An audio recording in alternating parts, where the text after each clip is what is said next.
अस्सलाम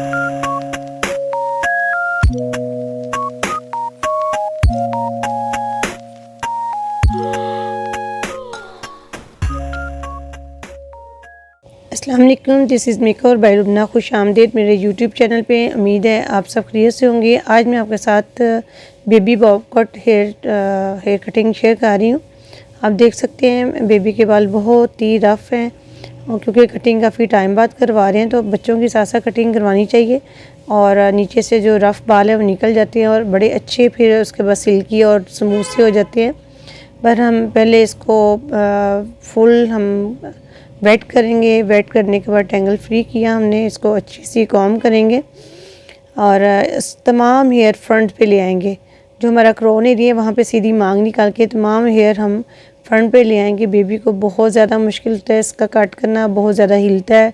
उसको अच्छी तरह गिफ्ट में लेके फिर आप कटिंग करनी चाहिए कि कहीं सीज़न ना लग जाए। तो मैंने इसको टेक लगवा के पीछे इसको बिठाने की कोशिश की है और साथ 1-2 पर थी। बच्चों के साथ बच्चा बनना पड़ता है। हमारे तमाम हेयर फ्रंट पे लाते हुए इसको बिल्कुल आईब्रो के साथ साथ मैंने इसको कट किया, बिल्कुल शेप के साथ रखते हुए आपने इसको कट किया।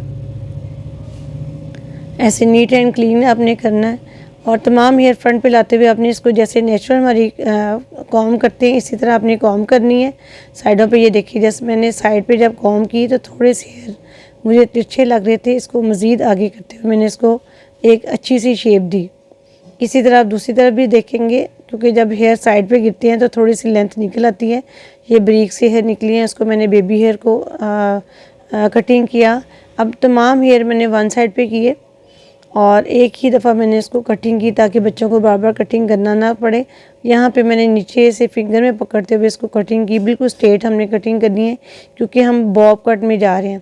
पहले इस बेबी की मैंने मतलब नीचे से सिर्फ राउंड कटिंग की थी 2-3 दफ़ा ताकि वो ऊपर वे स्टेप साथ मिल जाए। अब तमाम हेयर पीछे की तरफ पूरी लेंथ में आ गए हैं तो अब हम इसको बॉब शेप में दे रहे हैं। इसी तरह 8 टू 8 बिल्कुल स्ट्रेट कटिंग की। अब तमाम हेयर मैं पीछे ला के इसको कटिंग कर रही हूँ शेप के साथ, शेप मिलाते हुए। और बेबी को संभालना बहुत मुश्किल होता है, बार बार हिल रहा है। उम्मीद है कि आपको समझ भी आ रही होगी, नज़र भी आ रहा होगा। थोड़ा सा मेरा यहाँ पे हाथ भी आगे आ गया।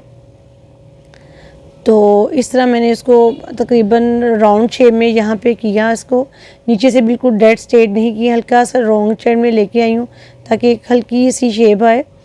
और ये देखिए अब इसको पकड़ा है और साथ में इसकी कटिंग कर रही हूँ। शेप के साथ शेप मिलाते हुए आप इसको कटिंग करेंगे। नेपरल बच्चे ने लगवाया है तो बाहर साथ साथ बाल उठाते जाएं। बच्चे एप्रल नहीं लगवाते तो कटिंग तो फिर बाहर करनी होती है ना।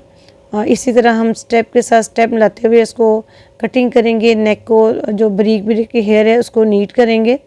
देन मैंने भी इसी तरह उसको नीट किया। अब दूसरी साइड पे तमाम हेयर लाते हुए इसको यहाँ पे 8 टू 8 पार्टीशन बिल्कुल मैंने स्ट्रेट कटिंग की और फ्रंट से मैंने स्ट्रेट कर दिया और पीछे से हल्की सी मैंने इसको राउंड शेप में दी है और इससे बहुत अच्छी शेप आ जाती है और इससे जो रफ़ हेयर थे वो भी निकल गए और बहुत ही खूबसूरत कटिंग मतलब बच्ची की हो गई।